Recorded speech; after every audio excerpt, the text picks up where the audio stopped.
Big story of the week, fake reviews. पिछले कुछ सालों से, of late, we have been shopping online. And whenever you shop online, whenever you go to your favorite platform, scanning or searching for a new product, you rely on the ratings and reviews which you see in front of you. Most cases we assume that these reviews are by some actual users, some actual buyers of the product, so that we get an idea कि ये product कितना अच्छा है, what's the rating, what's the review.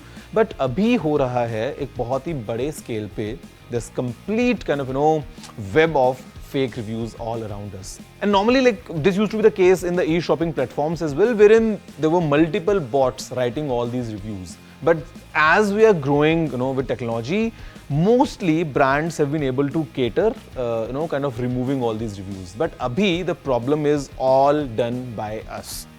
What happens is, if you order a product, and especially this is happening in the world of tech, if you order any tech product or an accessory, which is like, let's say, worth 500 rupees, or a charger which is worth 1000 rupees, or maybe a smartwatch which is worth 2000 rupees, normally in the package you would receive a small note from the brand, and the note would ask you to go again on that same platform, go again on that same product page, and wahan pe they want you to write a review, in particular a positive review about the product. और अगर आप ऐसा करते हैं तो you might get a cashback or something, a small incentive of, let's say, 50 rupees or 20 rupees. Now all these brands, they clearly understand that the cost of publishing a review by, let's say, maybe a bot is much higher at times, and it would not be as humanly as you can do the job. So that's the reason that they are targeting us consumers, and in a way kind of putting us in the queue to write these reviews on these platforms.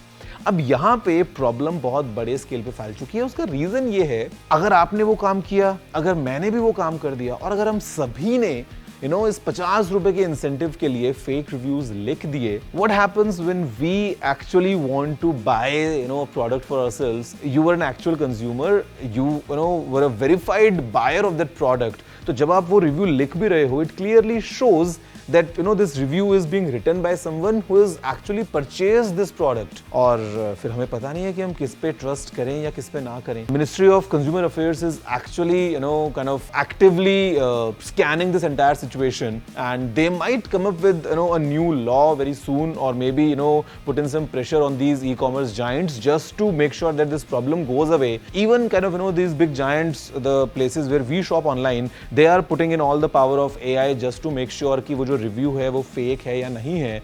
But because the way it is done, it is very hard to in fact even cut down on kind of these reviews, and just to be sure कि वो जो review लिखा है वो क्या किसी incentive की वजह से लिखा है या नॉर्मली ही किसी ने genuinely अपना फीडबैक दिया है. And sometimes brands also target the competition. Just think about kind of two brands in the same domain. हो सकता है just with an incentive of a 50 rupees coupon, एक ब्रांड टारगेट कर सकता है for someone to write a negative review about the competition, or maybe writing a review wherein the comparison is being made and highlight हो जाता है कि this product is much better. So this problem right now is all around us. It is a very important matter of concern, and my idea for all of you would be, don't just rely on the ratings. केवल आप उन पे भरोसा मत करो, केवल उसी face value पे कि आपको सामने क्या देखने को मिल रहा है. Don't make your decisions, because you never know आप जिस रिव्यू को पढ़ के अपना सामान ले रहे हो, क्या पता वो सही नहीं हो.